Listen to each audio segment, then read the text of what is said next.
Descargo de responsabilidad. No soy dueño de Naruto o Perky Jackson. Derechos a sus respectivos creadores. Este fanfic le pertenece a Naruersa de Wattpad. Capítulo 16. Alguna que otra cosa había sucedido en el transcurso de la Asamblea de los Dioses, el solsticio de invierno. Thalía se había convertido en una cazadora, quedando un puesto por debajo de Zoe. Nadie hubiese imaginado que aquellas dos serían hermanas de caza. Bessie, el taurifidio, permaneció dentro del Olimpo. El poder para destruir a los dioses permanecía nadando dentro de un acuario. 2 años en los que Cronos podía tentar a Perky. Y por último, Naruto. Algunos dioses estaban aliviados sobre el estado del semidios. Zeus era un ejemplo. Que un semidios hubiese logrado herir a Atlas, aunque haya sido con la guardia baja, era preocupante. Si el chico ganaba más poder y quisiera apoderarse del Olimpo, y jamás se lo permitiría. Él era Zeus, el rey de los dioses. Otros dioses no le tomaron importancia al asunto. Para sorpresa de todos, la única que apoyó al joven fue Artemisa. Naruto se había ganado el respeto de la diosa, tan solo un poco, pero algo digno de elogiar. No muchos lo lograban, más siendo hombre. Con Artemisa de su lado era más que obvio que Apolo se sumaría, cosa que sucedió. El dios del sol trató de despertar al semidios de su sueño, pero ni él pudo. Las heridas de Naruto habían sido completamente curadas. Sin embargo, el hijo de Nick seguía en aquel sueño. Parece estar luchando contra algo. Despertará, estoy seguro, pero solo cuando haya vencido aquello que lo atormenta. Aquellas fueron las palabras del dios. Varios días después, el sonido de flechas viajar por el aire llenaron aquel prado. Los lestrigones gigantes soltaron un aullido de dolor al sentir aquellas flechas clavarse en su cuerpo. El par cayó al suelo deshaciéndose en un polvo dorado, como si jamás hubiesen estado allí. De las sombras de los árboles salieron las cazadoras, guiadas por su señora. Zoe iba tan solo pasos atrás a su derecha, y Thalía a su izquierda. Artemisa tenía la tarea de cazar a todos los monstruos que pudiera para debilitar el ejército de Cronos. Monten el campamento aquí. Acamparemos hasta el amanecer, ordenó viendo cómo el anochecer caía en el cielo. Sin perder tiempo, las cazadoras comenzaron a hacer sus tareas. Zoe y Thalía se dedicaron una pequeña sonrisa mientras se separaban cada una por su lado. Zoe llamó a Artemisa sentada en una roca viendo hacia las estrellas. Ven, necesito hablar contigo. La teniente de la diosa dejó sus quehaceres para responder al llamado de su señora. Mientras se acercaba se podía notar que la cazadora solo miraba al suelo, como si aquello fuese lo más importante. Zoe estaba nerviosa. Muy dentro suyo sabía lo que su señora le diría. Aquella pequeña sensación en su pecho se lo decía. Ambas se quedaron observando el cielo. Ambas adoraban aquella vista. Aquel paisaje oscuro iluminado por pequeños puntos brillantes. Artemisa desvió su mirada hacia su más fiel cazadora, estudiándola, observando pequeñas, pero pronunciadas ojeras debajo de sus ojos. Su teniente estaba desconcentrada. Hace días que no era la misma. Parecía estar siempre pensando en otra cosa, el insomnio se había vuelto parte de ella. 2 centímetros abajo de la yugular, exclamó Artemisa. Zoe dejó de ver el cielo para observar a su señora. Su expresión mostraba su desentendimiento. Ese fue tu disparo de hoy. 2 centímetros abajo de la yugular, Zoe desvió su mirada observando sus manos. Es la primera vez en siglos que fallas. Lo siento, se disculpó. Artemisa dio un suspiro sintiendo la suave brisa mover sus cabellos rojizos. ¿Piensas en él, verdad? Preguntó. Yo. No todo duraba para siempre. Ni siquiera los dioses, todos tenían su fecha de caducidad. Zoe, ¿lo amas? Una simple pregunta fue lanzada dejando muda a la cazadora. Sus mejillas mostraban un tenue sonrojo, haciéndola más hermosa de lo que ya era. A su mente llegó con fuerza la imagen de aquel semidios rubio sonriendo. Sí, una simple y concisa respuesta que podría cambiar toda su vida. Su futuro, y su estadía con su señora. Me lo suponía, reveló Artemisa llevando una de sus manos a su boca, mordiéndose una uña. Signo de nervios. Odio las profecías, exclamó dando un largo suspiro. Ambas se quedaron calladas, recordando todos los momentos que pasaron juntas, con pequeñas sonrisas pintadas en sus rostros. Esta es, y siempre será tu casa, habló la diosa seria. Sinceramente, no quiero despedirme de mi mejor cazadora. Zoe, ¿y si no te corresponde? Una pequeña expresión de preocupación apareció en el rostro de la cazadora. Era verdad que sus sentimientos eran genuinos, pero ¿Naruto sentiría lo mismo por ella? Un mes. En un mes nos encontraremos en Oregón, exclamó Artemisa. Ve a visitarlo, te esperaremos allí, expresó levantándose del lugar. Capaz, te sirva para despejarte. Has estado muy distraída estos días, mi señora, yo. Tan solo ve, antes que me arrepienta, Zoe sonrió dando una pequeña reverencia y partió a empacar sus cosas para su viaje. Artemisa observó con detenimiento la partida de su teniente. Parece que tendré que buscar otra teniente, susurró con una pequeña sonrisa desviando su mirada hacia Thalía. Después de todo sabía que aquellos dos estaban unidos por el destino. Tal como Oso, un maestro espiritual hindú decía, es necesaria de cierta oscuridad para ver las estrellas. Un par de meses después. Enfermería del campamento. Postrado en aquella cama de sábanas blancas estaba Naruto. Mucho no había cambiado, salvo su pelo que había crecido un poco estos meses. Algo que sorprendió a todos los hijos de Apolo, fueron los músculos del semidios. Los músculos de una persona postrada en una cama perdían su fuerza, pero en Naruto no ocurrió. Sus músculos seguían iguales que el día en el que cayó en coma. Su físico no disminuyó ningún centímetro. A su lado, sentada en una silla, estaba Zoe velando por su bienestar. Luego de su primera visita meses atrás, la cazadora siguió viniendo. Protegiendo a ambos, estaba Fenrir echado en el suelo al lado de la puerta, esperando por el despertar de su amo. ¿Cuánto ha pasado?, preguntó Zoe dejando el pequeño libro en la mesa de luz. Cuando despertarás. Los días pasaban y el semidios no daba indicios alguno de despertar. Pronto, tendré que irme de vuelta con mi señora, sus ojeras habían desaparecido mostrando que había regresado a sus condiciones óptimas. El sonido de un cuerno sonó por todo el campamento llamando a todos los campistas. Ya veo, expresó viendo la hora en el reloj colgado en la pared. Es hora de cenar, dijo levantándose. ¿Vienes? Fenrir se levantó del suelo ante la pregunta moviendo la cola. Algo raro de ver ya que en estos meses el lobo había seguido creciendo en tamaño.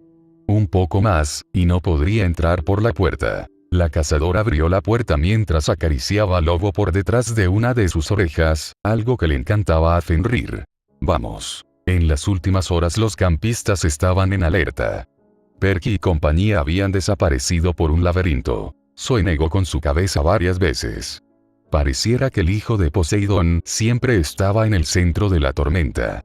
Los pitidos de la máquina conectada al semidios sonaba, mostrando su ritmo cardíaco y sus pulsaciones por minuto. Del otro extremo, conectado a su antebrazo, otra máquina con una pequeña bomba que llevaba la comida al cuerpo. Las pulsaciones comenzaron a aumentar y disminuir, como si fuera una montaña rusa. Por debajo de la puerta una neblina oscura comenzó a surgir llegando hasta un costado del semidios.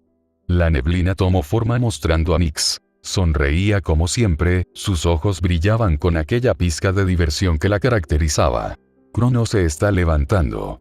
Y eso significa más diversión, hijo, expresó tocando con sus manos heladas suavemente la mejilla del chico.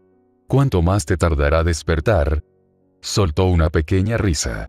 Su cuerpo comenzó a desaparecer en aquella neblina peculiar. Mata al semidios dentro tuyo, Naruto. La diosa desapareció, pero su voz aún resonaba en aquella habitación. Y deja que el dios surga. A fin del capítulo. Nota del autor. Saludos a los nuevos lectores, gracias por todo el apoyo. Capítulo 17. Las cazadoras estaban reunidas alrededor de una pequeña fogata. Todas compartiendo un lindo momento como familia. Artemisa se encontraba en su tienda meditando, o bueno, eso pensaban ellas. La teniente miraba las llamas danzar sonriendo, escuchando las anécdotas de sus hermanas. ¿Cómo ha estado?, preguntó Thalía a su lado. Naruto, dijo Zoe llevando a su boca un malvavisco. Pues, ¿quién más?, exclamó la hija de Zeus palmeando levemente el hombro de la chica. No hay avances, expresó la teniente entrecerrando la mirada. Pero, estos días, he tenido un buen presentimiento, solo Thalía y Artemisa sabían de los sentimientos de Zoe por el chico. Ambas cazadoras se sonrieron disfrutando del momento. Aquello era la mayor operación militar que se había visto en el campamento. Todo el mundo estaba en el claro del bosque, con la armadura de combate completa, pero esta vez no era para jugar a capturar la bandera. La cabaña de Festo había colocado trampas alrededor de la entrada del laberinto. Alambre de espino, fosos llenos de frascos de fuego griego e hileras de estacas aguzadas capaces de repeler una carga. Beckendorf se ocupaba de 2 catapultas grandes como un camión, que ya estaban cargadas y orientadas hacia el puño de Zeus. La cabaña de Ares se había situado en primera línea y ensayaba una formación de falange a las órdenes de Clarice. Los miembros de las cabañas de Apolo y Hermes se habían dispersado por el bosque, con los arcos preparados. Muchos habían tomado posiciones en los árboles. Incluso las dríadas estaban armadas con arcos y flechas, y los sátiros trotaban de acá para allá con porras de madera y escudos hechos de corteza basta y sin pulir. Annabeth corrió a unirse a sus compañeras de la cabaña de Atenea, que habían instalado una tienda de mano y dirigían las operaciones. Una gran pancarta con una lechuza parpadeaba en el exterior de la carpa. El jefe de seguridad, Argos, hacía guardia en la puerta. Las hijas de Afrodita se afanaban ayudando a todo el mundo a colocarse la armadura y ofreciéndose a desenredar los nudos de los penachos de crin. Incluso los chicos de Dionisio habían encontrado algo que hacer. Al dios en persona no se le veía aún por ninguna parte, pero sus 2 rubios hijos gemelos andaban repartiendo botellas de agua y cajas de zumo entre los sudorosos guerreros. Parecía estar todo muy bien organizado, pero Quirón murmuró: no bastará. Seguramente Quirón estaba en lo cierto, pero aquel era el ejército que habían logrado reunir. Perky a su lado, por una vez, pensó que le habría gustado que Dionisio estuviera allí, aunque incluso en ese caso no estaba seguro de que hubiera podido hacer nada. Cuando se desataba la guerra, los dioses tenían prohibido intervenir directamente. Por lo visto, los titanes no creían en esa clase de restricciones. Grover hablaba con Enebro en lo más alejado del claro. Ella le había tomado las manos mientras escuchaba de sus labios el relato de la aventura. Se le saltaron unas lágrimas verdes al enterarse de lo que le había ocurrido a Pan. Tison ayudaba a los hijos de Hefesto a preparar las defensas. Tomaba rocas enormes y las apilaba como munición junto a las catapultas. Quédate a mi lado por ahora, Perky, indicó Quirón. Cuando empiece la lucha, quiero que esperes hasta que sepamos con qué nos enfrentamos. Debes acudir a donde sean más necesarios los refuerzos. Quirón, si Cronos es quien dirige este ataque, no lo creo, muchacho. Si se estuviera acercando yo lo notaría. No dudo de que lo tuviera planeado así, pero creo que al hacer que se desmoronase la sala del trono, sobre él le complicaste las cosas. Lo miró con una expresión de reproche. Tú y tu amigo Nico, hijo de Hades, sintió un nudo en la garganta. Perdona, Quirón. Sé que debería habértelo contado. Es solo, él alzó la mano. Entiendo por qué lo hiciste, Perky. Te sentías responsable. Tratabas de protegerlo. Pero, si queremos salir vivos de todo esto, hemos de confiar el uno en el otro. Debemos, le flaqueó la voz. El suelo había empezado a temblar bajo sus pies. Todo el mundo se quedó inmóvil. Clarice gritó una única orden. Junten los escudos. Entonces el ejército del Señor de los Titanes surgió como una explosión de la boca del laberinto. Perky había asistido a muchos combates en su vida, pero aquello era una batalla a gran escala. Lo primero que surgió fue una docena de gigantes lestrigones que brotaban del subsuelo como un volcán, gritando. Llevaban escudos hechos con coches aplastados y porras que eran troncos de árboles rematados con pinchos oxidados. Uno de los gigantes se dirigió con un rugido hacia la falange de Ares, le asestó un golpe con su porra y la cabaña entera salió despedida. Una docena de guerreros volando por los aires como muñecos de trapo.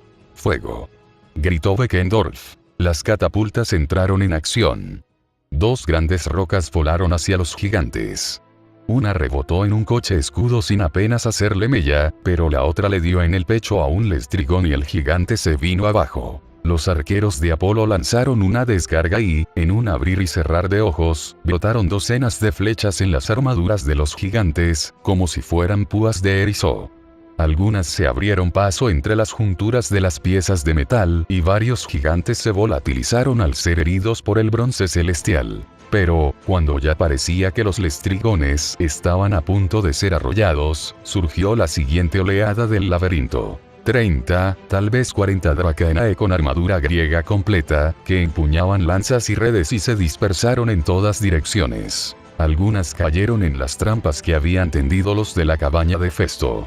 Una de ellas se quedó atascada entre las estacas, y se convirtió en un blanco fácil para los arqueros. Otra accionó un alambre tendido a ras del suelo y, en el acto, estallaron los tarros de fuego griego y las llamas se tragaron a varias mujeres serpiente, aunque seguían llegando muchas más. Argos y los guerreros de Atenea se apresuraron a hacerles frente. Tison, por su parte, cabalgaba sobre un gigante.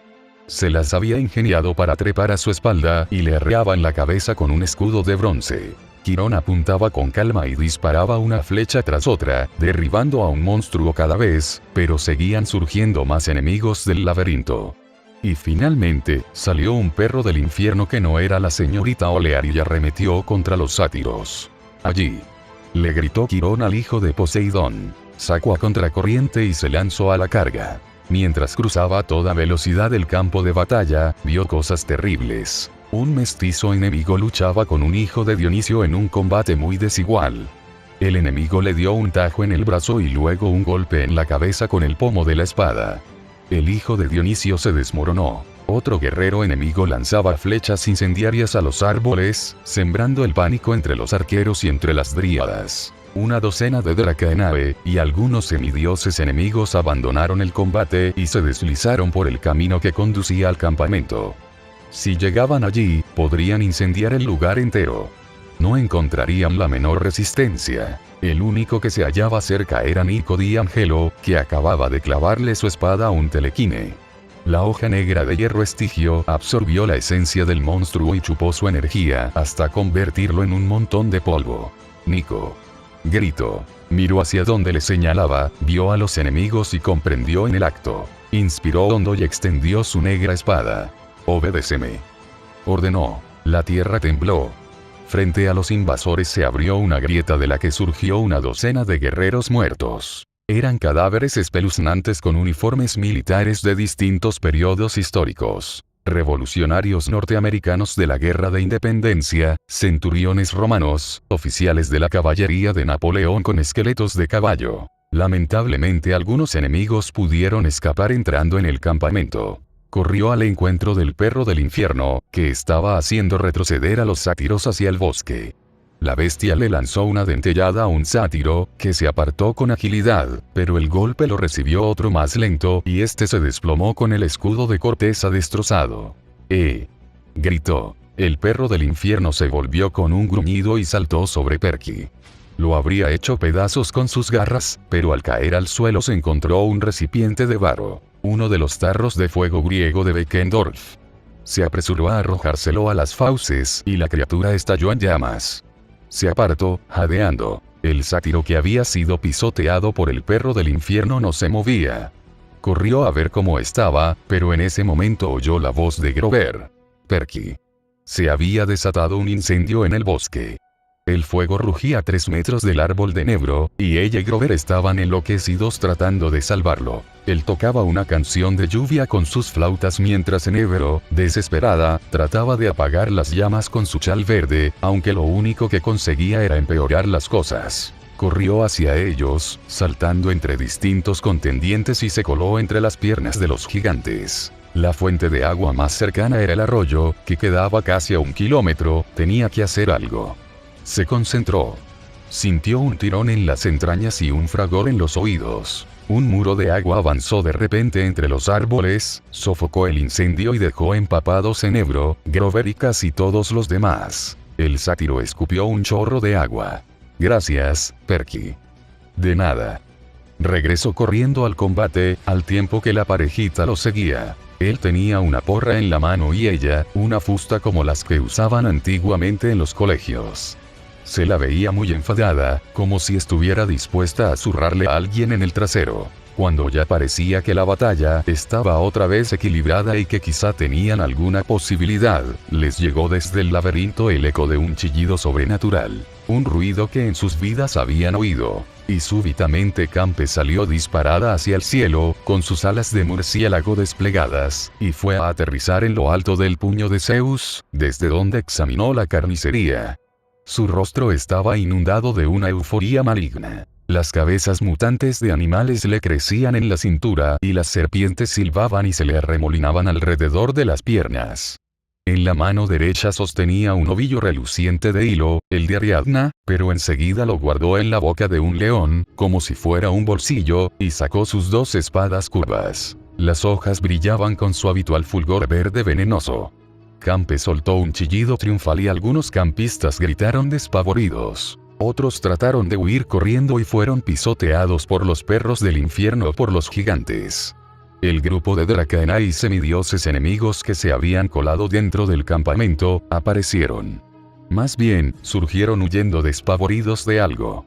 Como si hubiesen visto una bestia. Y la razón se mostró segundos después. Fenrir apareció dando un aullido que parecía penetrar los tímpanos de todos los presentes. Sus ojos carmesí observaban a sus enemigos con fiereza, sin ninguna pizca de temor.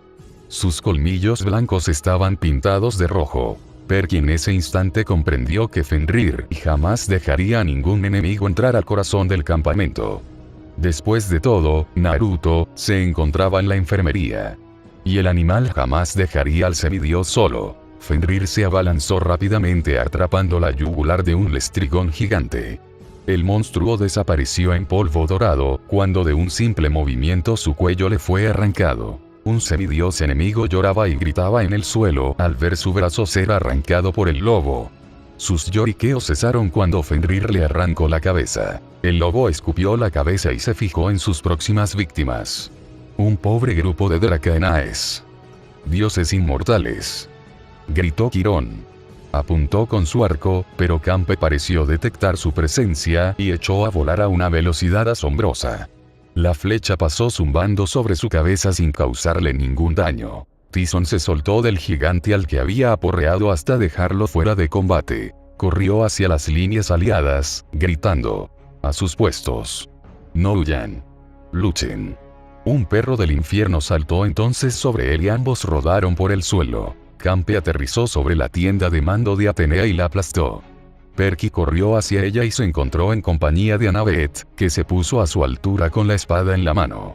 «Esto puede ser el final», dijo la chica. «Tal vez. Ha sido un placer combatir contigo, sesos de alga». «Lo mismo digo». Se lanzaron juntos al encuentro del monstruo. Campe soltó un silbido y les lanzó estocadas. Perky hizo una finta para intentar distraerla, mientras Annabeth le daba un mandoble, pero la bestia parecía capaz de combatir con ambas manos a la vez. Paró el golpe de Annabeth y ésta tuvo que retroceder de un salto para evitar la nube de veneno. Permanecer cerca de aquella criatura era como meterse en una niebla ácida. Los ojos se escocían y no lograba llenar sus pulmones. «Vamos», gritó Perky. «Necesitamos ayuda». Pero no llegaba nadie. Unos se habían desmoronado y otros luchaban para salvar su propia vida o estaban demasiado aterrorizados para avanzar. 3 flechas de Quirón surgieron de repente en el pecho de Campe, pero ella se limitó a rugir con más fuerza. «Ahora», exclamó Annabeth. Cargaron juntos, esquivando los tajos del monstruo, rebasaron su guardia y casi habían logrado clavarle sus espadas en el pecho, cuando de su cintura brotó la cabeza de un oso gigante y tuvieron que retroceder a trompicones para que no les diese un mordisco mortal. Brum. Cuando quisieron darse cuenta, Annabeth y Perky estaban en el suelo. El monstruo tenía las patas delanteras sobre ellos y los sujetaba firmemente. Cientos de serpientes se deslizaban sobre el par, con unos silbidos que parecían carcajadas. Campe alzó sus 2 espadas teñidas de verde y Perky comprendió que ya no tenían salida. «King». Campe soltó un grito de dolor, soltando al par de semidioses aprisionados, dando un par de pasos para atrás. Una de sus manos viajó hasta su mejilla, para que con sorpresa, note que tenía una pequeña herida. El monstruo dirigió su atención hacia el origen del ataque. Perky, en el suelo, volteó en la misma dirección que observaba Campe. Apenas despierto y me encuentro que estamos siendo atacados, maldición. Desde el centro del campamento, saliendo entre las sombras de los árboles, una figura se hizo presente. Parece que, a partir de aquí, me encargaré yo, Naruto. Exclamó sonriendo Perky. Naruto siguió caminando varios pasos más hasta que se detuvo por completo. De un suave movimiento, desvainó su katana, mostrando su filo oscuro. ¿Quién es este sujeto? Su presencia es aterradora. Pensó Campe dando un paso hacia atrás. Una sonrisa creció en el rostro de Naruto al ver esto. La oscuridad parecía bailar alrededor de su cuerpo, cubriéndolo, como una clase de aura. «Tú me subestimas, chica serpiente», exclamó serio Naruto. Campe retrocedió otros 2 pasos más. «En el momento que te diste cuenta que no podías vencerme, deberías haber huido». Campe apretó sus dientes con furia. Un simple humano se burlaba de ella. «Hay cosas que no me gusta cortar. Pero, ¿alguna vez has visto a algún animal salvaje capaz de contener su instinto de morder?». El monstruo abrió sus ojos llenos de miedo. Perky trataba de respirar, pero la presión en el lugar no lo dejaba. Los ojos zafiros del chico parecían brillar en un tono rubí. Su katana temblaba, ansiosa de pelea. «¿Por qué yo no?». Con una sonrisa, Naruto comenzó a correr yendo de frente hacia su enemigo. «¿Qué?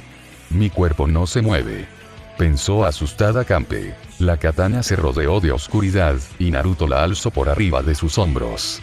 «Me cortará». Fin. Una pequeña y fina línea apareció en el cuerpo de Campe, yendo desde la cabeza hasta la cintura. Perky abrió sus ojos sorprendidos, viendo cómo el monstruo era separado verticalmente en 2 partes. Los pedazos del cuerpo chocaron contra el suelo en un sonido asqueroso. Naruto envainó de vuelta su katana en su funda mientras volteaba a ver al hijo de Poseidón. «¿Estás bien?». No alcanzó a preguntar ya que el ruido de algo chocar contra el suelo lo opacó. Detrás del cadáver del monstruo, había una franja en el suelo, mostrando que fue cortado. Naruto alcanzó a ver cómo 3 árboles habían caído también cortados. El chico soltó una pequeña risa nerviosa. Parece que se había pasado un poco. Cerró sus ojos cuando un 4.º árbol, y último, cayó aplastando a varios enemigos. Sí, se había pasado. A fin del capítulo. Aviso. Creo haberlo dicho al principio del fic, pero ahí voy otra vez. Esta historia solo abarcará hasta los sucesos del último héroe del Olimpo. En otras palabras, queda poco para el final jeje. Capítulo 18. Poder. Aquella fue la sensación que sintió el hijo de Poseidón al ver a Naruto acabar con facilidad con su enemigo. «¿Estás bien?». Aquella pregunta distrajo a Perky de sus pensamientos trayéndolo a la realidad. El semidios del mar se tomó varios segundos para estudiar la voz de aquella pregunta. Seguía siendo el mismo tono, pero podía sentirlo diferente.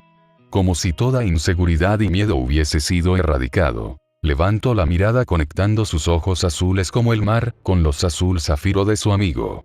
Y por un breve segundo, inconscientemente, su cuerpo quiso hincar su rodilla. Como si estuviese enfrente de un monarca 7, hoy. Llamó por tercera vez Naruto sacudiendo sus manos delante de la cara del chico. «Préstame atención, bastardo». «Naruto. Tú, estás despierto». «Creo que es algo obvio», contestó Naruto viendo hacia todos lados estudiando la situación. Y jamás se esperó despertar y ver el campamento bajo ataque. «Yo me encargo de los del frente», y sin dar tiempo a replicar, Naruto se lanzó hacia las tropas enemigas, con su katana en mano. Entonces, Perky oyó un aullido detrás suyo. Una enorme sombra se abalanzó sobre los enemigos, quitándoles bruscamente del camino. Era la mole de la señorita Oleari. «Buena chica», dijo una voz conocida. Dédalo se abría paso con su espada desde la entrada del laberinto, abatiendo enemigos a diestra y siniestra y aproximándose a ellos. Había alguien más a su lado. Un gigante muchísimo más alto que los lestrigones, con un centenar de brazos sinuosos y cada uno de ellos con una roca de buen tamaño. «Briares», gritó Tizón, asombrado. «Hola, hermanito», bramó el gigante. «Aguanta». Y mientras la señorita O'Leary se hacía rápidamente a un lado, el Sentimano le lanzó a los enemigos una ráfaga de rocas que parecían aumentar de tamaño al salir de sus manos. Y eran tantas que parecía que la mitad de la tierra hubiera aprendido a volar. Una oleada de vítores estalló entre los campistas. Pero los enemigos no estaban vencidos aún. Acaben con ellos. Chilló una dracaena. Mátenlos a todos o Cronos los desollará vivos. Por lo visto aquella amenaza era más terrorífica que las fuerzas del campamento. Naruto ladeó la cabeza hacia un costado, esquivando una estocada de un semidios enemigo. Sin piedad, tomó la cara de su enemigo y la estrelló contra el suelo, dejándolo inconsciente. Por otro lado, otro semidios enemigo se arrastraba por el suelo. Su sangre que emanaba de su pierna faltante manchaba la tierra, cortesía de Fenrir. Un gigante sorprendió a Quirón con un golpe oblicuo en las patas traseras, que lo hizo trastabillar y caer. Otros 6 gigantes gritaron eufóricos y avanzaron corriendo. ¡No!, gritó Perky, pero estaba demasiado lejos para echar una mano. Y entonces sucedió. Grover abrió la boca y de ella surgió el sonido más horrible que se haya oído. Era como una trompeta amplificada 1000 veces. El sonido del miedo en estado puro. Los secuaces de Cronos, todos a una, soltaron sus armas y echaron a correr como si en ello les fuera la vida. Los gigantes pisotearon a las Dracaenae para huir primero por el laberinto. Los telequines, los perros del infierno y los mestizos enemigos se apresuraban tras ellos a tropezones. El túnel se cerró, retumbando. La batalla había llegado a su fin. El claro se quedó de repente en silencio, salvo por el crepitar del fuego en el bosque y los lamentos de los heridos. Perky ayudó a Navette a ponerse de pie y corrieron hacia Quirón. ¿Te encuentras bien?, preguntó. Estaba tendido de lado, tratando en vano de levantarse. ¡Qué embarazoso!, masculló. Creo que me recuperaré. Por suerte, nosotros no les pegamos un tiro a los centauros cuando tienen, una pata rota. ¿Necesitas ayuda?, dijo Navette. Voy a buscar a un médico de la cabaña de Apolo. No, insistió Quirón. Hay heridas más importantes que atender. Estoy bien. Grover, luego tenemos que hablar de cómo has hecho eso. A la conversación se unió Naruto, quien llegó sobándose una de sus orejas. Y vaya que gritó, exclamó el rubio tratando de aliviar el dolor en sus tímpanos. Grover se ruborizó. No sé de dónde me ha salido. Enebro lo abrazó con fuerza. Yo sí lo sé. Antes de que alguien pudiera añadir más, Tyson gritó. Perky, deprisa. Es Nico. Su ropa negra despedía humo. Tenía los dedos agarrotados y la hierba alrededor de su cuerpo se había vuelto amarilla y se había secado. Perky le dio la vuelta con todo cuidado y le puso la mano en el pecho. El corazón le latía débilmente. Le está pasando lo mismo que a mí. Abusó de sus poderes, reveló Naruto viendo al niño. Traigan néctar, gritó Perky. Uno de los campistas de Ares se acercó cojeando y le tendió una cantimplora. Le echó a Nico en la boca un chorro de la bebida mágica. Empezó a toser y farfullar, pero sus párpados temblaron y se acabaron abriendo. ¿Qué te ha pasado, Nico?, preguntó. ¿Puedes hablar?, asintió débilmente. Nunca había intentado convocar a tantos a la vez. Me pondré bien. Lo ayudaron a sentarse y le dieron un poco más de néctar. Los miró parpadeando, como si tratara de recordar quiénes eran, y se fijó en alguien que estaba detrás de Perky. Dédalo, graznó. Sí, muchacho, dijo el inventor. Cometí un gran error. He venido a corregirlo. Tenía varias heridas que sangraban aceite dorado, pero daba la impresión de estar mejor que la mayoría de ellos. Al parecer, su cuerpo de autómata se curaba por sí solo rápidamente. La señorita O'Leary le lamía las heridas de la cabeza y le iba dejando el pelo levantado de un modo muy gracioso. Un poco más allá, Briares estaba rodeado de un grupo de campistas y de sátiros maravillados. Tenía un aire tímido, pero estaba firmando autógrafos en armaduras, escudos y camisetas. Naruto no entendía nada de lo que pasaba. Lo típico si apenas despertabas de un coma. Observó impresionado cómo Dédalo entregaba todo su trabajo a Navette. Y en un último acto, el arquitecto dio su vida, enterrando el laberinto para siempre. Naruto contempló la carnicería que se había producido en el claro del bosque, y luego los rostros agotados de sus amigos. Vamos, exclamó. Tenemos cosas que hacer. Hubo demasiadas despedidas. Entre los muertos se hallaba Lee Fletcher, de la cabaña de Apolo, que había caído bajo la porra de un gigante. Lo envolvieron en un sudario dorado sin ningún adorno. El hijo de Dionisio, que había sucumbido luchando con un mestizo enemigo, fue amortajado con un sudario morado oscuro, con un bordado de viñas. Se llamaba Castor. Tenía 17 años. Su hermano gemelo, Pollux, trató de pronunciar unas palabras, pero la voz se le estranguló y tomó la antorcha sin más. Encendió la pira funeraria situada en el centro del anfiteatro y, en unos segundos, el fuego se tragó la hilera de mortajas, mientras las chispas y el humo se elevaban al cielo. Se pasaron el día siguiente atendiendo a los heridos, que eran prácticamente todos los campistas, excepto Naruto. Los sátiros y las dríadas se afanaron en reparar los daños causados al bosque. A mediodía, el Consejo de Sabios Ungulados celebró una sesión de urgencia en su arboleda sagrada. La arboleda estaba atestada de sátiros, de dríadas e incluso de náyades que habían salido del agua. Todos ellos eran centenares, ansiosos por oír lo que había sucedido. En Ebro, Annabeth y Perky permanecían junto a Grover. Naruto estaba a varios metros de allí, apoyado en un árbol de brazos cruzados, escuchando la reunión. No sabía nada de lo que había pasado, por eso mismo se quedó aparte de la situación, siendo solo un espectador más. Cuando el relato concluyó, el señor D asintió. Da la impresión de que Pan habría hecho una cosa así. Grover tiene razón. Esa búsqueda es agotadora. Deben empezar a pensar por su propia cuenta. Se volvió hacia un sátiro.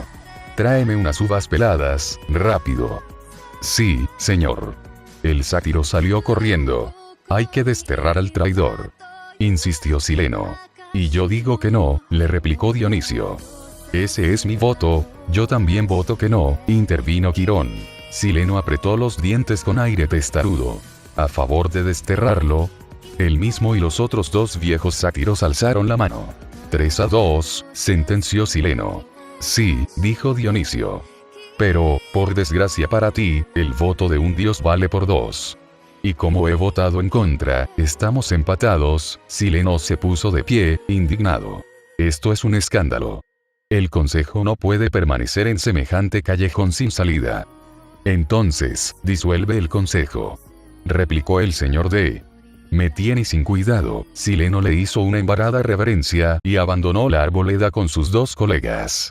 Unos 20 sátiros los siguieron. Los demás permanecieron en su sitio, murmurando con inquietud. No se preocupen, intervino Grover. No necesitamos a un consejo que nos diga lo que debemos hacer. Eso podemos deducirlo por nuestra cuenta, repitió otra vez las palabras de Pan. Que debían contribuir a salvar la vida salvaje aunque fuese poco a poco. Luego empezó a dividir a los sátiros en grupos. Los que se ocuparían de los parques nacionales, los que debían salir en busca de los últimos rincones salvajes y los que habían de defender los parques de las grandes ciudades. Bueno, exclamó Naruto llegando al lado Perky. Me parece que Grover se nos está haciendo mayor, no es el único. La voz de Dionisio paró en seco toda conversación en el lugar. Sus ojos estaban enfocados en el hijo de Nix. Dime, chico. ¿Qué se siente ser un dios? Aquella revelación dejó conmocionado a la multitud. Los ojos de todos viajaron hasta Naruto, quien mostraba una pequeña sonrisa en su rostro. Ni idea, ya que no lo soy, lo dicho por el chico hizo entrecerrar la mirada del dios del vino. No mientas, Naruto Uzumaki. Los orbes zafiros de Naruto brillaron con intensidad. Primero, es Uzumaki Naruto. Y segundo, no soy un dios. Sigue mintiendo, y te irá mal. Puedo reconocer a un dios cuando lo veo, y tú, tienes el poder de uno. Naruto se quedó callado, y llevó una de sus manos hasta su collar, invocando su katana. Su arma viajó hasta la palma derecha de su mano, e hizo un pequeño tajo. La sangre comenzó a gotear. Dionisio se sorprendió al ver esto. Después de todo, la sangre era de un color rojo. Esto demuestra que no soy un dios. Sigo siendo un semidios, exclamó serio Naruto extendiendo su palma herida hacia el frente, siendo vista por todos. Pero puedo sentir tu poder, y no hay duda que se trata de un dios. Los dioses menores tendrían serios problemas en una pelea contra ti, reveló Dionisio impresionando a todos. Un semidios con el poder de un dios, expresó Annabeth llamando la atención de los presentes. Esto conlleva muchas más cosas de las que se ven a simple vista. Habla, ordenó el dios del vino. Sigue siendo un semidios, en otras palabras, puede moverse libremente. Aquellas palabras cambió la expresión de la mayoría, quienes habían entendido. No está sujeto a las leyes divinas. El silencio se volvió a instalar en el lugar. Los dioses no pueden enfrascarse en las batallas así sin más. Por eso los semidioses son sus medios para hacer las cosas. Los dioses no podrían enfrentarse a Naruto ya que es un semidios, iría contra las leyes, exclamó Annabeth. Un semidios con el poder de un dios, capaz de moverse libremente sin estar atado a las leyes antiguas, dijo Dionisio cerrando sus ojos, pensando. Qué aterrador, y útil, pero, ¿cómo? Preguntó Perky. Nix, respondió Naruto serio. ¿Tu madre? La mirada de Naruto se clavó en el hijo del dios de mar. Al ver aquellos zafiros, Perky sintió como si estuviese cayendo por un pozo directo al Tártaro. Esa mujer no merece ese título. No es nadie para mí. Nunca lo fue, exclamó Naruto serio. Algo me dice que está por arder Troya, pensó el dios del vino viendo irse a Naruto. Después de la cena, todos los campistas se encaminaron hacia el anfiteatro, donde la cabaña de Apolo les había prometido un espectacular recital a coro para levantar el ánimo. A lo lejos de allí, en la orilla del río, Naruto estaba sentado viendo las estrellas. Siempre lo relajaban. Su mente estaba ocupada en muchas cosas. Tenía que ponerse al corriente de todo. Giró su cabeza para ver a Dionisio detrás suyo, de pie, aún usando su traje negro. Acompáñame, indicó. ¿A dónde? Preguntó, suspicaz. A la hoguera del campamento. Estaba empezando a sentirme bien, así que se me ha ocurrido hablar un rato contigo. Tú siempre consigues ponerme de mal humor. Una pequeña risa nació de Naruto. Caminaron en silencio por el bosque. Hemos sufrido muchas traiciones, empezó. Las cosas no pintan bien para el Olimpo. Y aunque Zeus no quiera decirlo, necesitamos tu ayuda. Naruto no respondió, pero por un simple gesto de cabeza, Dionisio entendió que siguiera hablando. Como ya sabes, hoy en la reunión he dicho que las cosas están mal. Los dioses menores se están cambiando de bando. Morfeo se ha pasado al enemigo. Hécate, Jano y Némesis también. No será lo que creo, ¿verdad? Exclamó Naruto. Lo es, Naruto, contestó serio. Los 12 olímpicos, queremos que les des casa. Está bien, respondió serio.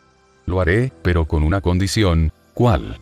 Naruto contempló a Clarice y a Chris cantando estúpidas canciones de campamento y tomándose de las manos en la oscuridad, donde creían que nadie los veía. No pudo reprimir una sonrisa. Pues, aquella noche, ocultos entre las sombras, Naruto y Fenrir desaparecieron del campamento por todo el verano. Nadie, salvo los dioses, sabían dónde estaba. Manhattan. Varios meses después de aquella noche, los ojos zafiros de la persona estudiaban todo a su alrededor, tratando de averiguar el mínimo rastro de su presa. Estaba parado en la cornisa del techo de un edificio a más de 100 metros del suelo. El viento agitaba sus cabellos rubios. «Eres difícil de encontrar, Hécate», exclamó la persona tratando de buscar a su objetivo. TCH, chasqueó su lengua al no ver ningún rastro. Había cambiado un poco en estos meses. Creció un par de centímetros, llegando al 1,85 m. Iba con una remera corta blanca, vaqueros negros y una gabardina encima. Hoy es el cumpleaños 15 de Perky, dijo Naruto. ¿Tú qué dices? ¿Vamos a su fiesta? Detrás de él, acostado, estaba Fenrir. El lobo también había crecido aún más, llegando a los 2,5 metros de altura. Algo que daba miedo a sus oponentes. Fenrir solo dio un gruñido como respuesta. Seguro estará comiendo un pastel azul, rió comenzando a caminar en dirección a la casa de su amigo. Dejaría la casa para más tarde. Y sobre todo había algo más que lo mantenía nervioso. Había averiguado que ciertas cazadoras cruzarían la ciudad en unos días. Zoe, pensó sonriendo. La última vez que la había visto fue cuando cayó en coma hace ya casi un año. Lo último que recordaba de ella fue su rostro preocupado. Aunque los demás me dijeron que me estuvo cuidando, pensó Naruto. Imaginarse a la cazadora cuidándolo, mientras él estaba en coma, hacía que a su mente venga aquella imagen de Zoe sonriendo. Naruto ganó un pequeño sonrojo frente a aquel recuerdo. A fin del capítulo. Espero que les haya gustado. El próximo capítulo dará inicio al arco final del fic. Capítulo 19. Era un ambiente acogedor. La sensación de hogar se sentía por todo el lugar. El comedor y la cocina estaban unidos en una misma habitación, perfectamente decorada.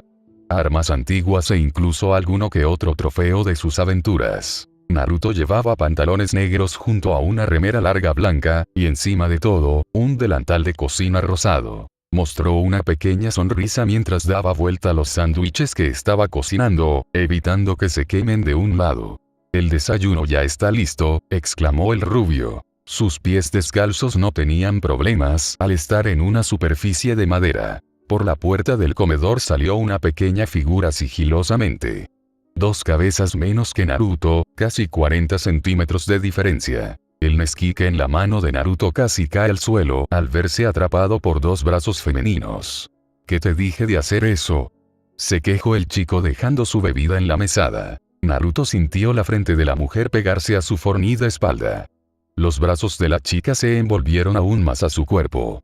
«No me acuerdo», se burló la chica dando una pequeña risa. Naruto dio un pequeño suspiro, pero una tierna sonrisa permanecía en su rostro.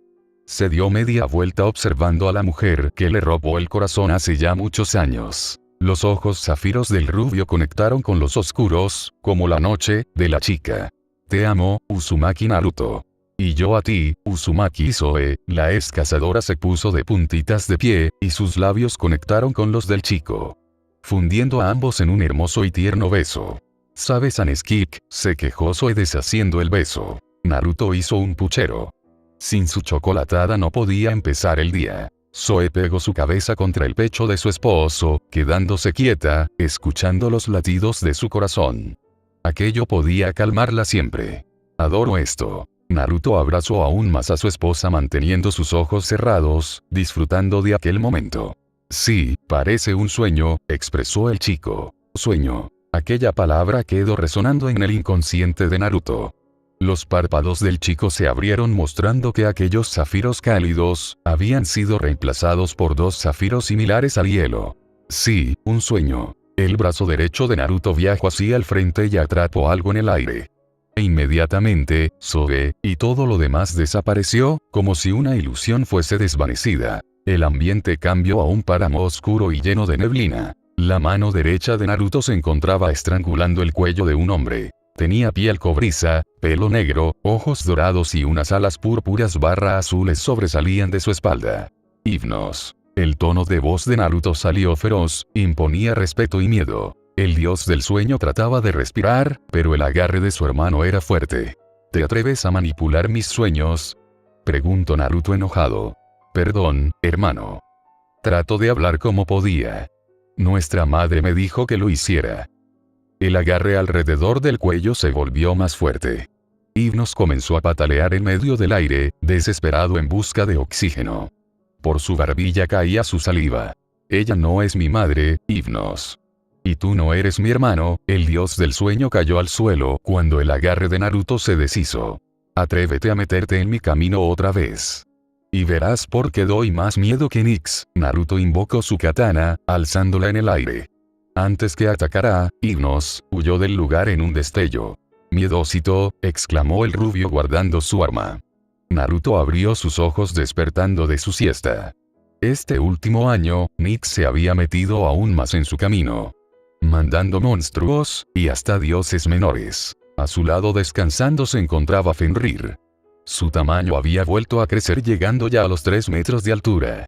«Me quedé dormido», exclamó observando a su alrededor. Por suerte, ayer había vuelto al campamento. Y se encontraba protegido por la barrera, sin tener que dormir con un ojo abierto por los monstruos. Su rostro ganó un sonrojo al recordar el sueño. Desde su primer reencuentro, desde que despertó del coma, las cosas con Zoe pues eran diferentes. Ya no se llevaban como antes. Su relación había avanzado pero no al punto de ser algo. Cosa rara, ya que ambos podían darse cuenta de los sentimientos por el otro. El sonido de una caracola viajar por el bosque captó su atención. Parece que Perky y Beckendorf habían regresado de su misión. ¿Vienes?, le preguntó a su compañero. Fenrir abrió un solo ojo, y se echó a dormir de vuelta. Las constantes misiones habían mantenido al par cansado. Bien, exclamó Naruto agachándose y acariciando la cabeza del lobo. Más tarde nos vemos. Naruto entró al pabellón del comedor divisando a Perky, quien se encontraba solo. Con verlo solo y su expresión, comprendió que alguien había muerto. Naruto respiró lentamente dejando el aire llenar sus pulmones. Todo esto era una mierda. El rubio solo atinó a poner una mano en el hombro de Perky. Estoy aquí. Eso fue lo que entendió el hijo de Poseidón. Aún así, Perky no cambió su expresión. Naruto contempló el valle, tratando de recordar cómo era el campamento mestizo la primera vez que lo vio. Tenía la sensación de que había pasado 1 billón de años. O más. Desde el comedor se dominaba casi todo. De entrada, el círculo de colinas que rodean el valle. En la más alta, la colina mestiza, se alza el pino de Thalía. Y de una de sus ramas bajas cuelga el famoso vellocino de oro, que extiende su protección mágica sobre el campamento. El dragón que lo vigilaba día y noche, Peleo, había crecido tanto que se veía incluso desde aquella distancia, enroscado alrededor del tronco y enviando señales de humo cada vez que soltaba un ronquido. A su derecha se extendían los bosques. A su izquierda, el lago de las canoas brillaba bajo los últimos rayos de sol y el muro de escalada resplandecía con la cascada de lava que caía por uno de sus flancos. Enfrente, se desplegaban en herradura 12 cabañas, una por cada dios del Olimpo, alrededor de un prado verde de uso comunitario. Más hacia el sur estaban los campos de fresas, el arsenal y la casa grande, un edificio de 4 pisos pintado de azul cielo y coronado con una veleta de bronce que representa un águila. En cierto modo, el campamento no había cambiado. No percibías ningún indicio de la guerra en los campos y edificios. La percibías en los rostros de los semidioses, los sátiros y las náyades que subían por la cuesta. Ahora no había tantos como veranos atrás. Algunos se habían ido y no habían regresado. Algunos habían caído en combate. Y otros, se habían pasado al enemigo. Los que continuaban allí eran guerreros curtidos, aunque se los veía cansados. Últimamente no se oían muchas risas en el campamento. Ni siquiera los de la cabaña de Hermes hacían tantas travesuras. Quirón fue el segundo en llegar, galopando. «Perky», exclamó. «Gracias a los dioses». «¿Pero dónde?» Annabeth entró corriendo en el pabellón justo detrás de él. «¿Qué ha pasado?» Lo agarró del brazo. «Luke está». «El barco voló por los aires», dijo Perky. «Pero él no ha sido destruido». No sé dónde, Silena Beauregard se abrió paso entre la multitud. No iba peinada ni llevaba maquillaje, cosa sorprendente en ella. ¿Dónde está Charlie? Preguntó, mirando alrededor como si pudiera haberse escondido. Perky miró a Quirón y Naruto, impotente. El viejo centauro carraspeó. Naruto solo apretó los labios. «Silena, querida, ¿vamos a hablar a la casa grande?» «No», musitó. «No. No». Rompió a llorar y los demás se quedaron alrededor paralizados, demasiado aturdidos para decir nada. Habían sufrido muchas pérdidas a lo largo del verano, pero esta era sin duda la peor. Con Beckendorf desaparecido, era como si alguien les hubiera robado el áncora de todo el campamento. Finalmente, se adelantó Clarice, de la cabaña de Ares, y rodeó con un brazo a Silena. Clarice iba con su armadura de combate manchada de sangre y llevaba el pelo castaño recogido bajo un pañuelo. Era tan fornida y grandullona como un jugador de rugby y siempre andaba con una expresión huraña, pero ahora le habló con suma delicadeza a Silena. «Anda, chica. Vamos a la casa grande. Te prepararé una taza de chocolate caliente». Todos dieron media vuelta y empezaron a regresar hacia las cabañas en grupitos de 2 o 3. Naruto también se retiró, no sin antes darle un par de palmadas a Perky. Más tarde, los líderes más veteranos del campamento estaban reunidos alrededor de la mesa de ping-pong. La sala de juegos se había convertido en una especie de cuartel general improvisado para celebrar los consejos de guerra. Pero la escena de ahora parecía un concurso de alaridos. Clarice iba aún con la indumentaria de combate. Llevaba sujeta a la espalda su lanza eléctrica. Sostenía bajo el brazo su casco con forma de jabalí y llevaba un puñal al cinto. Justo en ese momento Michael Yeu, el nuevo líder de la cabaña de Apolo, le estaba echando un buen rapapolvo, lo cual resultaba bastante gracioso porque Clarice le sacaba al menos 30 centímetros. Michael había ocupado el puesto de Lee Fletcher cuando este cayó en combate el verano anterior. Medía solo 1,40 m, pero con su actitud parecía que midiese 2 metros. Ese botín es nuestro. Chillaba Michael, irguiéndose de puntillas para tratar de ponerse a la altura de Clarice. Y si no te gusta, que te den. En torno a la mesa, todos hacían esfuerzos para no reír. Los hermanos Stoll, Pollux, de la cabaña de Dionisio, Katie Garner, de Demeter. Incluso esbozó una leve sonrisa Jake Mason, nombrado precipitadamente nuevo líder de Hefesto para sustituir a Beckendorf. Solo 2 personas no reían, Silena Beauregard y Naruto. La hija de Afrodita permanecía sentada junto a Clarice, contemplando la red de ping-pong con aire ausente. Tenía los ojos rojos e hinchados, y una taza de chocolate delante que ni siquiera había tocado. Era injusto que tuviera que asistir a la reunión. De pronto el suelo debajo de Naruto se agrietó parando en seco toda conversación. Se le notaba enojado. ¿Qué demonios están haciendo?, exclamó Perky entrando acompañado de Annabeth y Quirón. Clarice lo miró enfurruñada. Dile a Michael que no se porte como un imbécil y un egoísta. Muy indicado que lo digas tú nada menos, replicó el aludido. La única razón por la que estoy aquí es para apoyar a Silena, gritó Clarice. Si no, me habría quedado en mi cabaña. ¿Se puede saber qué pasa?, preguntó Perky. Pollux carraspeó. Clarice no piensa hablarnos hasta que su asunto se resuelva. No nos dirige la palabra desde hace 3 días. ¿Qué asunto? Clarice se volvió hacia Quirón. Eres tú quien está al mando, ¿no? ¿Le corresponde o no le corresponde a mi cabaña lo que pedimos? Quirón arrastró las pezuñas, incómodo. Tal como expliqué en su día, querida, Michael tiene razón, respondió. La reclamación de la cabaña de Apolo es más convincente. Además, tenemos cosas más importantes. Ya, claro, le espetó Clarice. Siempre hay cosas más importantes que atender las reclamaciones de Ares. Se supone que hemos de presentarnos y luchar sin rechistar cuando ustedes lo digan. ¿En serio te pondrás así por un juguete?, exclamó Naruto un poco enojado. Estaban perdiendo el tiempo en idioteces. Clarice empuñó el cuchillo. Quizá debería preguntarle al señor D. Como bien sabes, la interrumpió Quirón, ahora algo irritado. Nuestro director, Dionisio, está muy ocupado con la guerra y no se le puede molestar, ya veo. ¿Y los líderes veteranos? ¿Ninguno de ustedes va a ponerse de mi lado?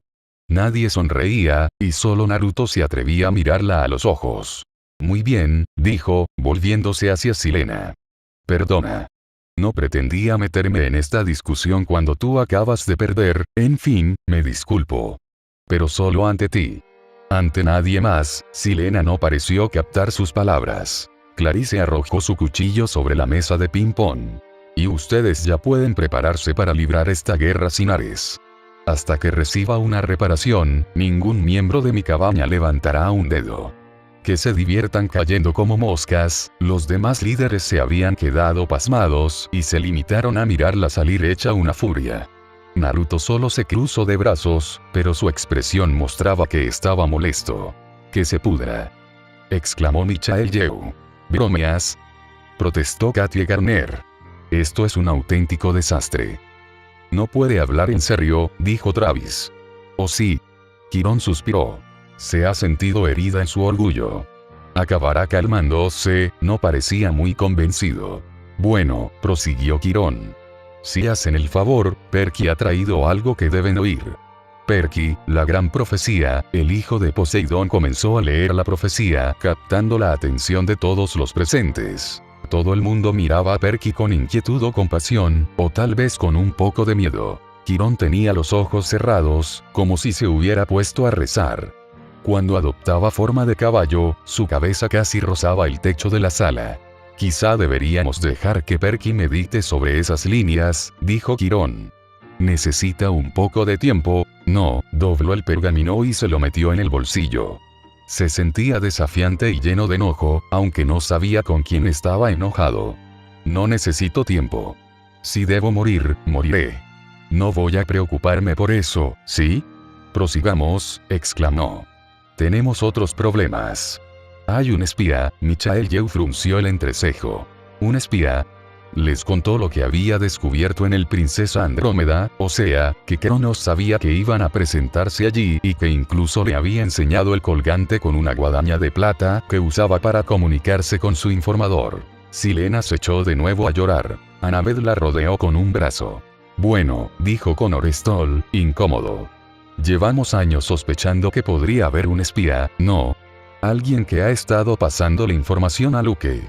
Como la localización del vellocino de oro hace un par de años. Tiene que ser alguien que lo conoce bien, tal vez sin darse cuenta, le echó un vistazo a Annabeth y Naruto. ¿A qué viene esa mirada? Preguntó Naruto. Si crees que este año en el que no estuve en el campamento fue para jugar, déjame decirte que estás equivocado, expresó un poco enojado. ¿Se atrevían a dudar de él? Cuando había estado cazando a las tropas enemigas durante todo un año. Noches y días sin dormir bien, con miedo a que atacaran de sorpresa. Nuevas heridas por las batallas contra los dioses menores. Y un largo etcétera. No fue mi intención. Solo digo que podría ser cualquiera. Sí, Katia Garner les lanzó una hosca mirada a los Stoll. No los soportaba desde que habían decorado el tejado de hierba de la cabaña de Demeter con conejitos de Pascua de chocolate. Como, por ejemplo, alguno de los hermanos de Luke, Travis y Connor se enzarzaron en una discusión con ella. Paren ya. Silena dio un puñetazo tan fuerte en la mesa que volcó su taza de chocolate. Charlie ha muerto y sin embargo, ustedes no dejan de discutir como niños. Bajó la cabeza y se echó otra vez a llorar. Ahora corría un reguero de chocolate caliente por la mesa de ping-pong. Todo el mundo parecía avergonzado. Tiene razón, comentó Pollux por fin. Acusarnos unos a otros no servirá de nada. Hay que mantener los ojos bien abiertos por si vemos un collar con una guadaña como amuleto. Si Cronos tiene uno, seguramente el espía también. Michael Yew soltó un gruñido. Tenemos que encontrar a ese espía antes de planear la próxima operación. Que hayamos volado la Princesa Andrómeda no va a detener a Cronos eternamente. Por supuesto que no, dijo Quirón. De hecho, su siguiente asalto ya está en marcha. Perky y Naruto arrugaron el ceño. ¿A qué te refieres? Preguntó Naruto. Quirón tomó una copa de bronce de la mesita auxiliar y vertió agua en la plancha caliente donde solían fundir el queso de los nachos. De inmediato se elevó una columna de humo, formando un arco iris a la luz de los fluorescentes. Quirón sacó una dracma de oro, lo lanzó a través de la niebla y musitó. Oh, Iris, muéstranos la amenaza. La visión se mostró en todo su esplendor. Es Tifón, expresó Naruto viendo detenidamente la pantalla. ¿Y los dioses? Dijo Perky. Sí, Perky, dijo Quirón. Llevan días combatiendo con él y tratando de frenarlo. Pero Tifón continúa avanzando, hacia Nueva York. Hacia el Olimpo, ¿cuánto le falta para llegar? A menos que los dioses consigan detenerlo. Quizás 5 días. La mayoría de los olímpicos están ahí luchando, salvo tu padre, que ha de librar su propia guerra. ¿Quién vigila entonces el Olimpo? Preguntó Naruto. Su cabeza iba a 1000 por hora tratando de procesar todo. Connor Stoll negó con la cabeza. Si Tifón llega a Nueva York, eso ya no importará, todos se quedaron callados. Es una trampa. Dijo Perky. Hay que avisar a los dioses. Va a ocurrir otra cosa. Quirón lo miró con gravedad. ¿Peor que Tifón? Espero que no. Tenemos que defender el Olimpo, insistió. Cronos tiene planeado un ataque distinto. Lo tenía, le recordó Travis Stoll. Pero ustedes dos hundieron su barco. Confío en Perky, exclamó Naruto. Bueno, dijo Quirón. Creo que ya hemos tenido bastante por esta noche. Hizo un gesto con la mano y el humo se disipó. El consejo de guerra fue aplazado hasta el día siguiente. Al día siguiente, por un lado del campamento, Perky y Nico, junto a la señorita O'Leary desaparecían yendo hacia la casa de Mai Castellan, la madre de Luke. Por el otro, Naruto se encontraba meditando hace varias horas, bajo la sombra de los árboles. Solo llevaba un pantalón blanco, dejando sus pies y torso al descubierto. La katana de madera a su lado demostraba que había entrenado. Aquel pequeño niño, hace ya varios años, había crecido. Aquel niño huérfano que vivía en las calles, que golpeaban por sacar comida de la basura, que sufría del frío por no tener abrigo que ponerse, había quedado atrás. Inhaló llenando sus pulmones del preciado aire, y exhaló dejando escapar la suciedad. Este año había ganado más masa muscular. Sus músculos estaban marcados a la perfección. Las cicatrices a lo largo de su cuerpo demostraban su historial de peleas. Al estar sin remera se podía observar un tatuaje que terminaba en su pectoral derecho, e iniciaba por su espalda, siendo un dragón oriental. Una pequeña brisa agitó sus cabellos. Abrió sus párpados mostrando unos ojos azules que brillaban como estrellas en el cielo. Era hora de la pelea final. A fin del capítulo. Bueno, ha empezado el arco final. No sé muy bien cuántos capítulos abarcará, pero no serán muchos. Más nos leemos en otro Capitán Vievie capítulo 20. El taxi dejó a Perky frente al Empire State hacia media tarde.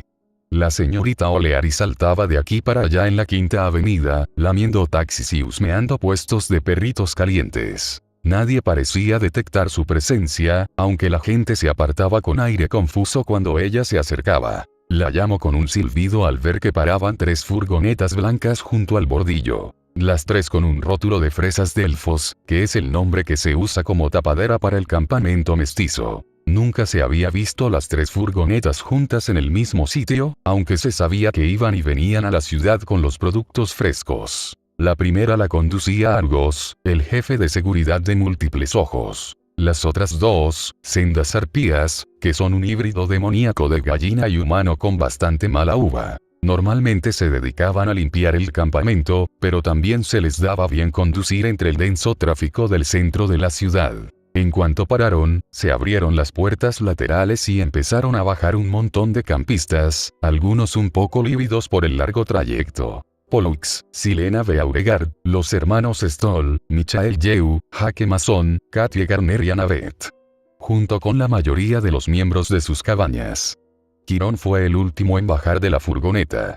Llevaba comprimida la mitad de su cuerpo de caballo en una silla de ruedas mágica, así que utilizó la plataforma para discapacitados. La cabaña de Ares no había venido.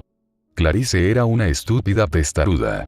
Y punto. 40 campistas en total. No muchos para librar una guerra, pero aún así era el grupo más numeroso de mestizos que se hubiera visto reunido jamás fuera del campamento. Parecían nerviosos, cosa que se comprendía perfectamente. El aura de semidioses que debían de estar emitiendo era tan potente que ya habrían alertado a todos los monstruos del nordeste del país. ¿Estamos todos? Le preguntó Perky a Annabeth. Como si su pregunta fuera respondida, las pisadas de un animal comenzaron a sonar a la distancia, fuera lo que fuera estaba acercándose a gran velocidad. Un aullido resonó por los tímpanos de los campistas. Ahora sí estamos todos, exclamó la hija de Atenea. Fenrir apareció doblando por la esquina más cercana. Garras de acero negro. Pelaje negro como la noche. Ojos rojos, brillantes. Atributos del futuro Averno. Arriba del gigantesco lobo estaba Naruto. Llevaba una remera corta blanca junto a pantalones negros, arriba de todo una gabardina oscura que llegaba hasta por debajo de sus rodillas. Unas botas de combate terminaban de completar su vestimenta. Alrededor de su cuello, en forma de collar, descansaba su katana, Gungnir. De un salto, Naruto cayó a tierra firme. Gracias a todos por venir, exclamó Perky. Quirón, pasa tú primero, el viejo mentor negó con la cabeza. He venido a desearte suerte, muchacho. No pienso volver a visitar el Olimpo si no me llaman, pero eres nuestro líder. Él sonrió. Soy su entrenador, su maestro. Lo cual no es lo mismo que ser su líder. Me dedicaré a reunir a todos los aliados que pueda. Quizá no sea demasiado tarde para que mis hermanos centauros nos ayuden. Naruto dio un paso hacia adelante mirando a Perky. Entretanto, tú eres quien nos ha convocado aquí a todos, Perky. Tú eres el líder, exclamó el rubio. Aunque si necesitas ayuda, puedes contar conmigo. De acuerdo, asintió. Como le he dicho a Annabeth por teléfono, algo malo va a pasar esta noche. Una especie de trampa. Tenemos que conseguir una audiencia con Zeus y convencerlo para que defienda la ciudad. Recuerden. No podemos aceptar un no por respuesta. Naruto se dio media vuelta y acarició el hocico de su compañero. Quédate aquí, ¿sí? Pidió. Protege a Argos y a la señorita Oleari. Fenrir no emitió ningún sonido, pero aquellos ojos rojos respondían por sí solos. Había un guardia de seguridad sentado tras el mostrador del vestíbulo, leyendo un grueso volumen negro con una flor en la portada. El hombre levantó la vista cuando los semidioses desfilaron con sus armas y armaduras tintineando. ¿Un grupo escolar?, preguntó. ¿Estamos a punto de cerrar? No, dijo Perky. Vamos a la planta 600, los examinó con más atención. Tenía los ojos azul claro y la cabeza completamente afeitada. No se sabía si era humano, pero parecía ver las armas, así que la niebla no lo cegaba. No existe la planta 600, chico, lo dijo como si fuera la respuesta obligada, aunque él no la creyera. Circula. Naruto tocó el hombro de Perky, corriéndolo hacia un costado, pasando él hacia el frente. Se inclinó sobre el mostrador, y la punta de su katana se posó sobre el cuello del hombre. El rubio sonrió mostrando sus dientes. Ascensor. Dentro de este, sonaba un viejo tema de música disco. Staying Alive. ¿Tenías que amenazarlo de esa manera?, preguntó Perky. ¿Qué?, exclamó Naruto moviendo sus hombros sin darle importancia al asunto. ¿Nos dejó pasar, o no? Sonó una campanilla y se abrieron por fin las puertas del ascensor. Ante los semidioses se extendía un sendero de piedras flotantes, suspendido a 2000 metros sobre Manhattan, que ascendía entre las nubes hacia el monte Olimpo. Las mansiones blancas y doradas relucían en la ladera de la montaña. Había jardines en flor en centenares de terrazas. Las sinuosas callejas estaban bordeadas de braseros que perfumaban el aire con su aroma. Y justo en la cima coronada de nieve se alzaba el palacio de los dioses. Se veía todo tan majestuoso como siempre, pero había algo raro en el ambiente. Y solo entonces advirtieron que la montaña estaba en silencio. Sin música, sin voces, sin risas. Naruto examinaba a Perky con atención. «Se te ve distinto», comentó. «¿Dónde has estado exactamente?». En aquel momento volvieron a abrirse las puertas del ascensor, que llegaba con el segundo grupo de mestizos. «Luego les explico», exclamó Perky. «Vamos». La pregunta del rubio había captado también la atención de Annabeth, acercándose. El par de rubios solo se miraron con curiosidad. Subieron por el puente suspendido entre las nubes y se internaron en las calles del Olimpo. Las tiendas estaban cerradas y los parques, vacíos.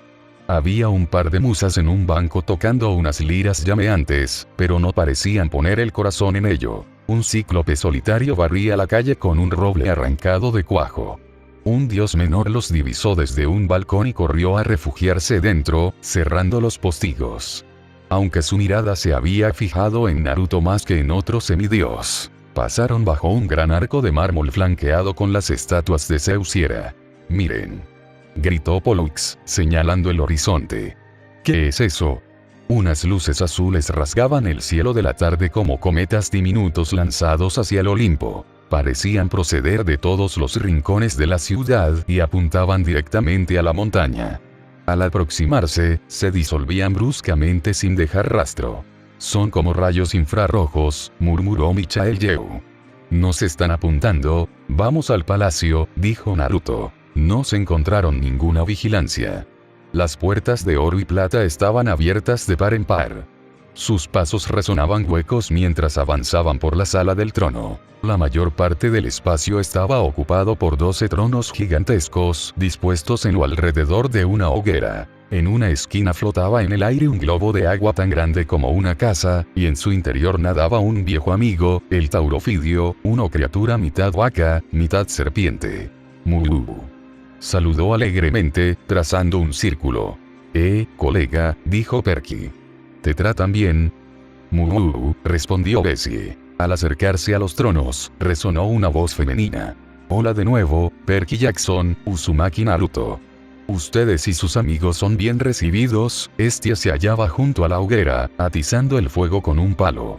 Llevaba un sencillo vestido marrón, había adoptado la apariencia de una mujer madura. Perky hizo una reverencia. «Señora Estia». Todos siguieron su ejemplo. Estia miró a Perky con sus ojos rojos e incandescentes. Veo que has seguido adelante con tu plan, dijo. Llevas en ti la maldición de Aquiles. Los demás campistas empezaron a murmurar entre sí. Debes andarte con cuidado, advirtió Hestia.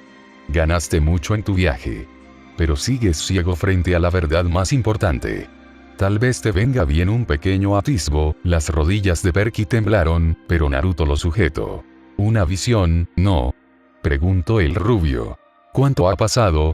Murmuró Perky con mareos. Solo un segundo, apenas cruzaron miradas te viniste abajo, respondió Naruto. Perky notaba todos los ojos fijos en él. No podía traslucir debilidad. Fuese cual fuese el significado de aquellas visiones, tenía que seguir concentrado en la misión. Muchos no saben cuánto has pasado este año, y en cuántas batallas has estado, exclamó Hestia mirando a Naruto. Tus ojos ya no reflejan aquellas inseguridades pasadas. Ahora ante mí, solo veo un guerrero en busca de paz. Naruto dio un leve asentimiento de cabeza.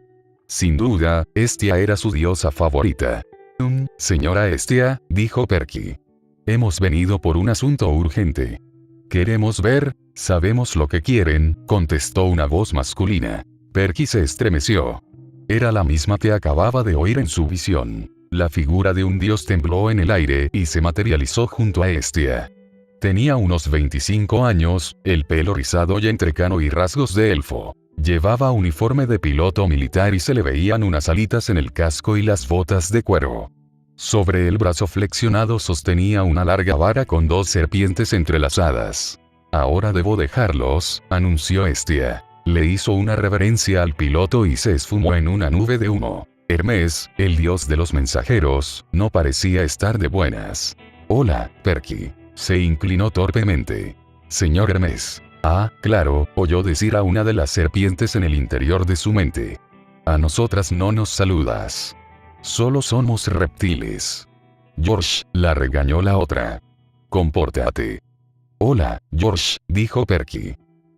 Marta, ¿nos has traído una rata? Preguntó George. Hermes, dijo Perky. Tenemos que hablar con Zeus. Es importante, Hermes le observaba con expresión glacial. Yo soy su mensajero, repuso. ¿Quieres darme un mensaje? Aquello no estaba saliendo según lo previsto. A ver, chicos, dijo Perky. ¿Por qué no exploran la ciudad? Revisen las defensas. Miren quién queda en el Olimpo. Annabeth y yo nos reuniremos aquí otra vez con ustedes en media hora. Silena frunció el entrecejo. Pero...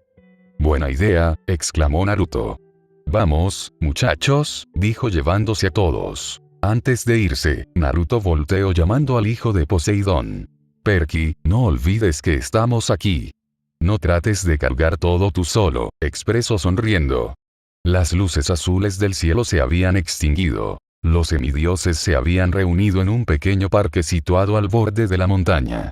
Estaban agolpados en la barandilla y observaban Manhattan a sus pies. Había binoculares para turistas con los que contemplar la ciudad depositando un dracma de oro, y los campistas se habían adueñado de ellos. Desde allí, se veía casi todo. El río Este y el Hudson, recortando la silueta de Manhattan. La cuadrícula de calles, las luces de los rascacielos, el trecho oscuro de Central Park hacia el norte.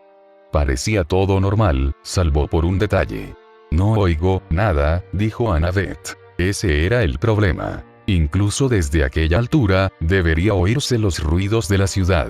Millones de personas trajinando de aquí para allá, miles de coches y máquinas, en fin, el zumbido de una gran metrópolis. El tráfico se había detenido en las calles. Los peatones estaban tendidos en las aceras o acurrucados en los portales. No se veían signos de violencia, ningún destrozo ni nada parecido.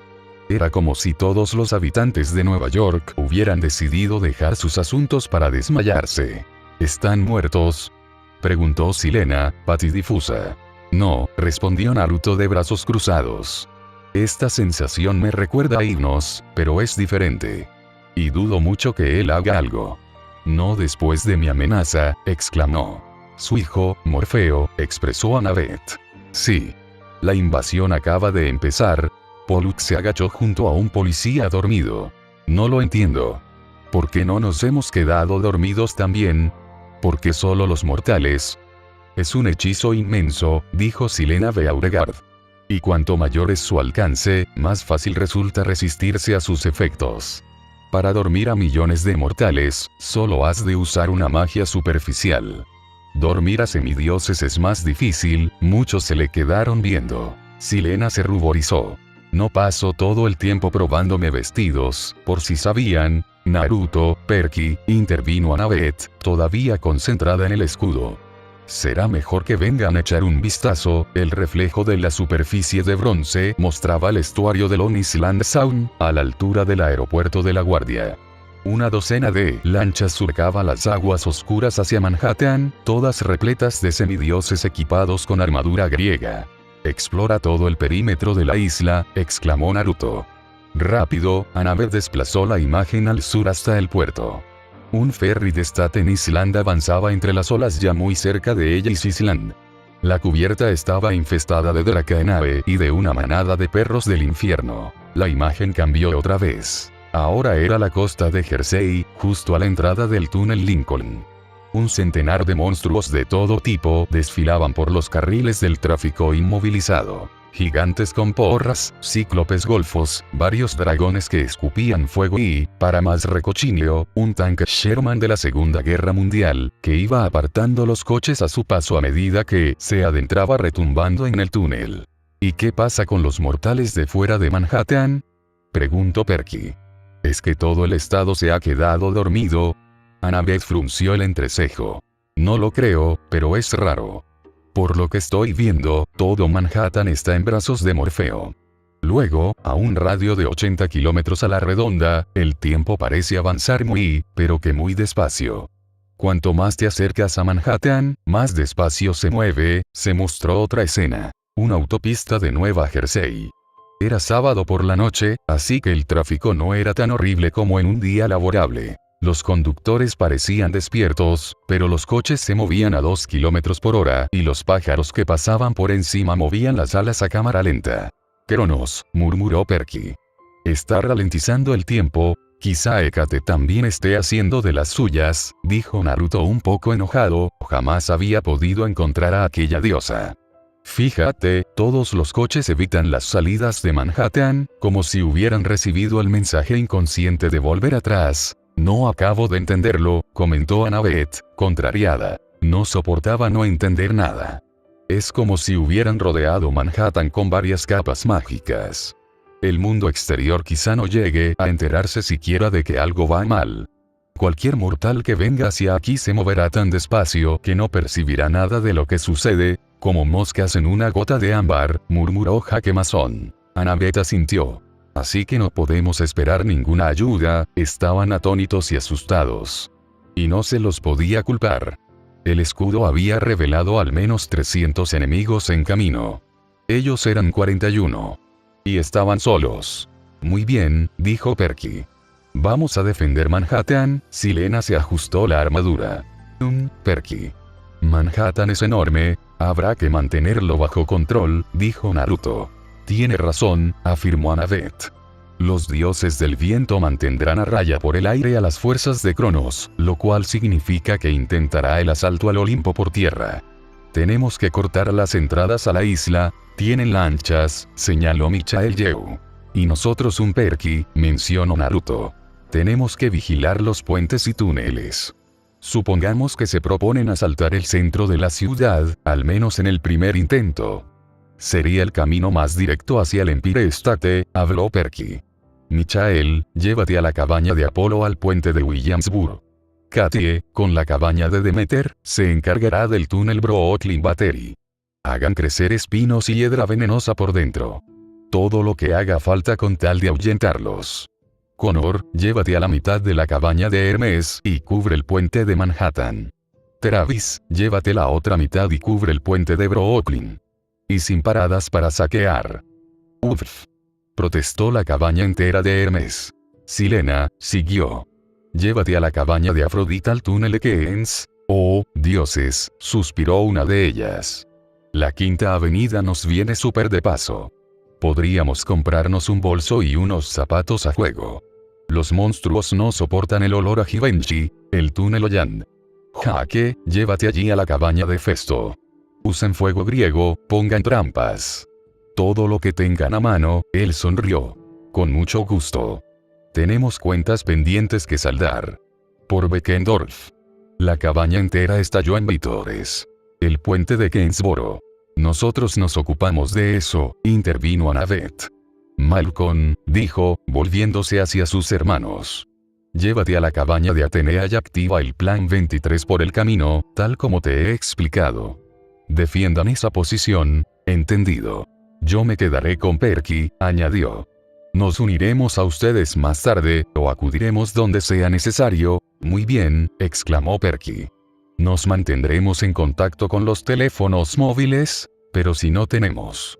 Protestó Silena. El hijo de Poseidón se agachó, recogió el Blackberry de una dama que roncaba profundamente y se lo lanzó a Silena. Ahora sí. Todos saben el número de Annabeth, ¿no? Si nos necesitan, tomen un teléfono cualquiera y llamen. Úsenlo solo una vez y tírenlo.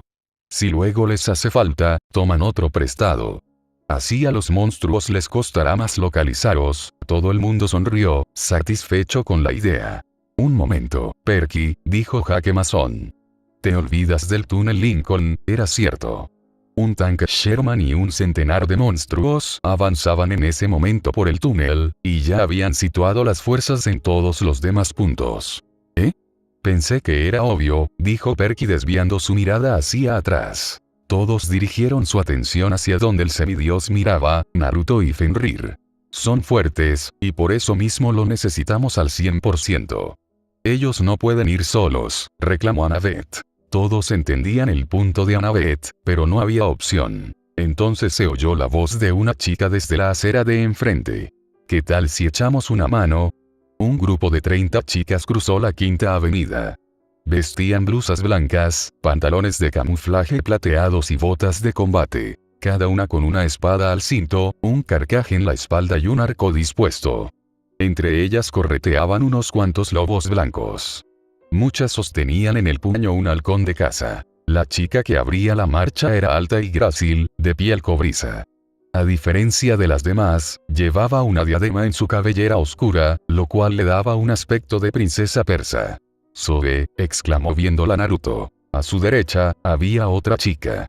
Llevaba el pelo negro erizado en punta, al estilo punk, y una chaqueta de cuero negro.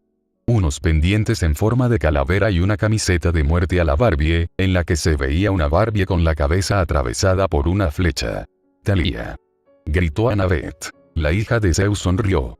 «Se presentan las cazadoras de Artemisa». Hubo abrazos y saludos. Bueno, al menos Thalía y Zoe se mostraron muy amigables. A las demás cazadoras no les gustaba verse rodeadas de campistas, sobre todo de chicos, aunque tampoco les dispararon ninguna flecha, lo cual ya era mucha gentileza viniendo de ellas.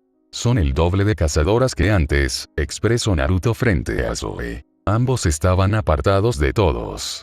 «Sí, Thalía lo ha estado haciendo muy bien. Es todo gracias a ella», exclamó Zoe. «Muy pronto, ella será la nueva teniente. Mi lugar con las cazadoras ha estado en peligro, desde que te conocí», expresó desviando su mirada, con un pequeño sonrojo. «Siempre tendrás un lugar en el campamento», sonrió Naruto mostrando aquella sonrisa que iluminaría hasta el lugar más oscuro.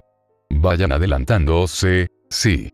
En marcha cazadoras», gritó Zoe. Las cazadoras se alejaron calle abajo, seguidas por sus lobos y halcones. Todos los campistas tenían expresiones serias y resueltas. Los 41 se juntaron formando un círculo, una ronda. Todos pudiendo ver la cara de sus compañeros. Su familia. «Son los mayores héroes del milenio», exclamó Perky. «No importa cuántos monstruos se echen sobre ustedes. Luchen con valentía y venceremos», pero él no era el único líder, y por esa misma razón todos dirigieron su atención a Naruto. Los ojos zafiros del semidios brillaron. «Vayamos tras esos hijos de perra», respondieron a voz en cuello y las 41 voces reverberaron por los edificios del centro. Un grito desafiante que resonó unos segundos para disolverse rápidamente en aquel silencio de 10 millones de neoyorquinos dormidos. Naruto observaba en silencio hacia el frente donde el túnel empezaba para ellos. A su espalda todas las cazadoras junto a sus lobos esperaban alguna orden de su teniente, Zoe. Un halcón pasó sobrevolando por el grupo de cazadoras. Era la señal. Están cerca, expresó Zoe al lado derecho del rubio. El suelo comenzó a moverse. Aquel movimiento en la tierra hizo que las alarmas de los autos comenzaran a sonar en aquel túnel desolado. ¿Terremoto?, preguntó Thalía al lado izquierdo de Naruto. No, Thalía, respondió el chico con su mirada aún fija en el túnel. Formación de batalla, los gritos y alaridos de centenares de enemigos comenzó a opacar el sonido de las alarmas. La altura del túnel era de varios metros, por eso, todos se sorprendieron cuando el techo de este fue destruido con facilidad. Ese no fue el tanque, exclamó seria Thalía. Entre la nube de polvo, la sombra de una figura enorme se mostraba. Debería de medir al menos 20 metros. Las cazadoras y hasta Fenrir dieron un paso hacia atrás cuando la figura se dio a conocer. «¿Es una broma, no?», exclamó Thalía observando quién encabezaba el ejército enemigo. «Yo me encargo de él». «Ustedes del ejército», dijo Naruto. Sin dar tiempo a que protesten, Naruto comenzó a correr hacia los enemigos. De un salto, aterrizó en el techo de un auto, abollándolo y destrozando todos los vidrios. «¿Yo? ¿Vienes por tu revancha?». Naruto saludó a la enorme figura. Los ojos del enemigo se clavaron con fuerza en el semidios. El collar del semidios brilló por un leve momento y Gungnir, su katana, apareció rápidamente en su mano derecha. «Ha pasado tiempo, ladón». El dragón de 100 cabezas rugió abalanzándose sobre su viejo rival. A fin del capítulo. Empieza la guerra, y qué mejor que con una batalla contra un antiguo oponente. Jejeje. Espero que les haya gustado. Para aquellos que quieran más de este Naruto, les tengo una buena noticia. Anteayer, subí un nuevo fic. Shumatsu no Naruto. Un fic donde los Naruto de mis historias se parten la madre con los dioses de Shumatsu. Así que, quienes quieran más de este Naruto pueden ir a echarle un vistazo. Gracias por todo el apoyo. Bye bye.